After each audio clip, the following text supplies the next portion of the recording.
guys, this is Grace and welcome to another process video. For me, this is number 91 and it's entitled So Good. So this is going to be a double page spread and it's actually based off of the latest sketch from Stick It Down. I am part of their double sketch team. So I am going to be creating this with the latest sketch in mind. So the sketch called for kind of a grid design on the left and then a more loose one on the right. And I thought it would be nice to show you how you can incorporate two totally different pages, background pages, because we know that when we're doing double page spread, it's more likely that we have to have the same foundation paper. And so I'm going to show you how I get around to, if I have some papers that I want to use, but I only have one sheet of them.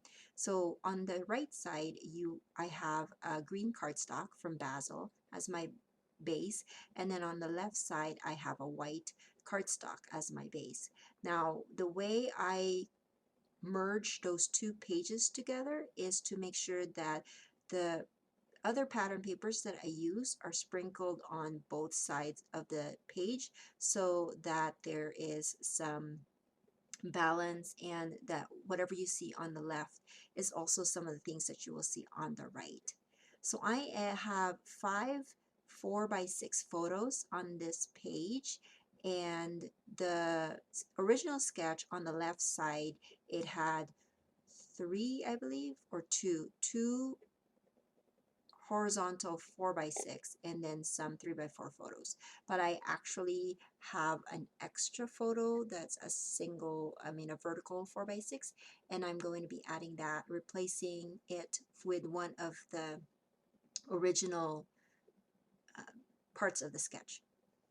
As you can see, I'm using some scraps here, so I'm cutting apart like that green one that I cut into a banner. I cut that in from a really small piece of paper, and it had, I think it was like only like 3 inches.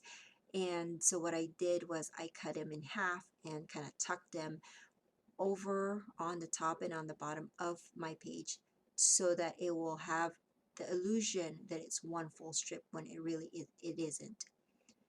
So you saw me working on my left side of, the right side of the page, and now I'm working on the left side of the page. And I like the sketch in a way because you kind of build blocks to put it together, and it was kind of fun because a lot of kind of clean straight lines, and I really like that.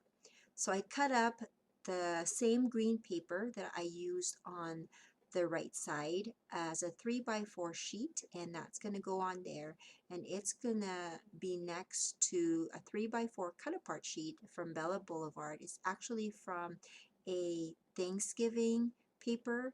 That's why it says keep calm and give thanks, but I thought that would match the theme of my layout as well, which is giving thanks that my husband and I are celebrating another wedding anniversary. This was our little anniversary lunch that we did at Chili's.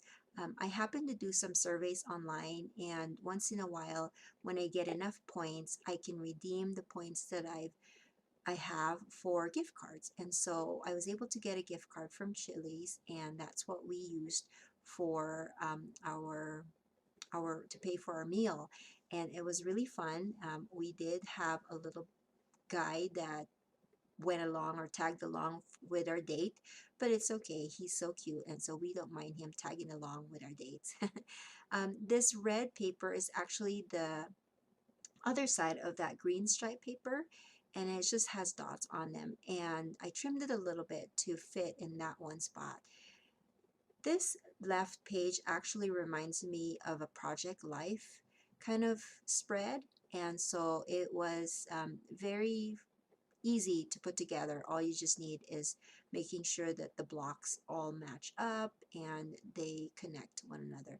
That So Good title is from a Studio Calico kit. I think it was April of last year. And then these banners that I'm adding are from Chic Tags. Now this journaling block that I have here, It's from Ellie Studios. I also have some papers from Simple Stories here, and I believe that colorful paper is a My Mind's Eye one. And I use some fun foam for my dimensional adhesive here, and I just add that up with my Scotch ATG gun. This word here that says truly happy, that's actually from a cut apart sheet from Ellie Studios. And then the letters from the anniversary date stickers, or the letter stickers for that anniversary date, is from Basic Gray. So I'm just adding my accents now. This page didn't take me so long because I had cut apart a lot of the papers already.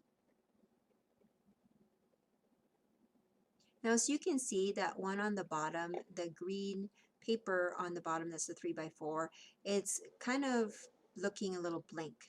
So I grabbed my heart punch. I believe this is Marvi Uchida, and I used one of the papers that I used on the right side, cut up a little piece of that, and so I'm going to be punching out some hearts out of it.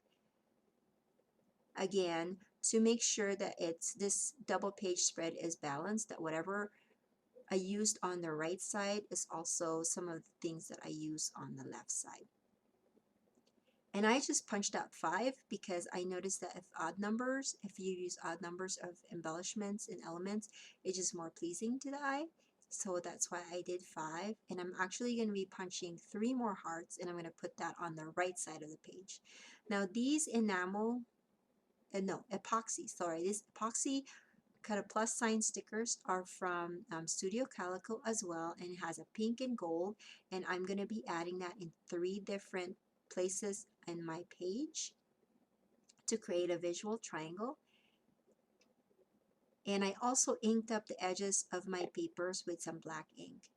I don't know if I've already mentioned that. And then the red paper, as you can see, also acted like a visual triangle because I have them in 3 different places on my page. And the strip on the bottom, the red strip on the bottom, I had cut out kind of a notebook design on one of the edges of it, and I put that on the bottom. Now I'm going to be using a Studio Calico date stamp to add my date, and I'm going to be putting that on the top left side of my right page. And you're not going to see me handwrite my journaling, but I am going to handwrite it on the little notes pad over there, and I believe I'm going to call this good. Oh no, I am going to be adding some stitching around this block, my title block, and also around my green cardstock. So I just want to say thank you so much for watching, guys, and if you have any questions about this page or any other process videos or videos that I have on my YouTube channel, please just leave me a comment in the comment section below. I read them. I don't read them as fast as I should, but I do read them, and if there's any questions, I try to answer them as fast as I can. Make sure that you hit the like button telling YouTube that you like videos like this from me, and it will show similar videos on your feed. And also subscribe if you want to see more videos from me. Thank you so much for watching, and I hope you have a great day. Bye.